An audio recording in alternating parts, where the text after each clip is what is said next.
Hello friend, সবাই কেমন আছো? আশা করি সবাই ভালো আছো। আর তোমাদের ভালো আছো, আমি কিন্তু মোটামুটি ভালোই আছি। তো একটু বেরিয়েছিলাম, সোনারপুরে এসেছিলাম, একটু দরকার ছিল। তো দেখো সোনারপুরে এসে ফুচকা খেতে চলে এলাম। খুব ইচ্ছা করছিল ফুচকা খেতে, তো ভাবলাম সোনারপুরে এসেছি আর ফুচকা খাবো না, তাই হয় কখনো? তো দেখো ফুচকা খেতে গিয়ে কী হলো দেখেছো? পুরো জলটা আমার ব্যাগের উপরে ঢেলে দিল।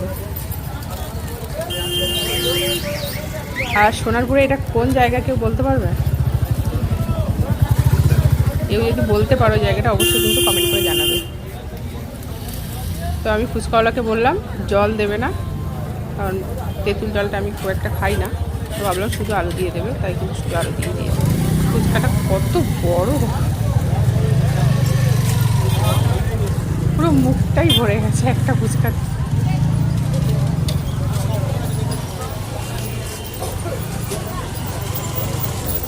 তো এই যে সোনারপুরে এটা কোন জায়গা, কে কে চেনো অবশ্যই কিন্তু কমেন্ট করে জানাবে।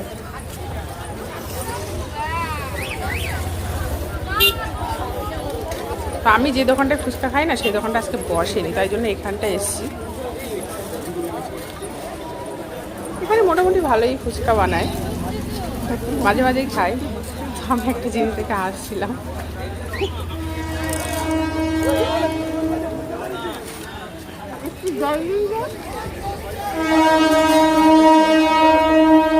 আমি বললাম যে একটু তেঁতুল জল দিতে, কারণ সব ফুচকাগুলোই কিন্তু আমি শুধু আলু দিয়েই খেয়েছি, তেঁতুল জল খাইনি। তো বললাম যে লাস্টে একটু তেঁতুল জল দাও। তো উনি এমনি জল দিচ্ছিল, আমি বললাম না তেঁতুল জল দিতে। আর বললাম হ্যাঁ দিচ্ছি। এটার জন্য একটু তেঁতুল জল কিন্তু দিল।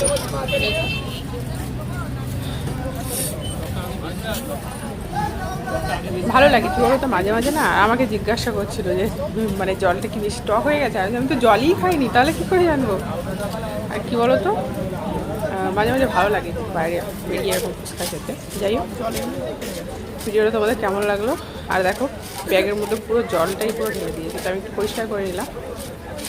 আর ভিডিওটা তোমাদের কেমন লাগলো অবশ্যই কমেন্ট করে জানাবে। ভালো লাগলে একটা লাইক করে দিও, আর যারা আমার চ্যানেল এখন নতুন আছে ঝটপট চ্যানেলটাকে সাবস্ক্রাইব করে দিও। চলো টাটা।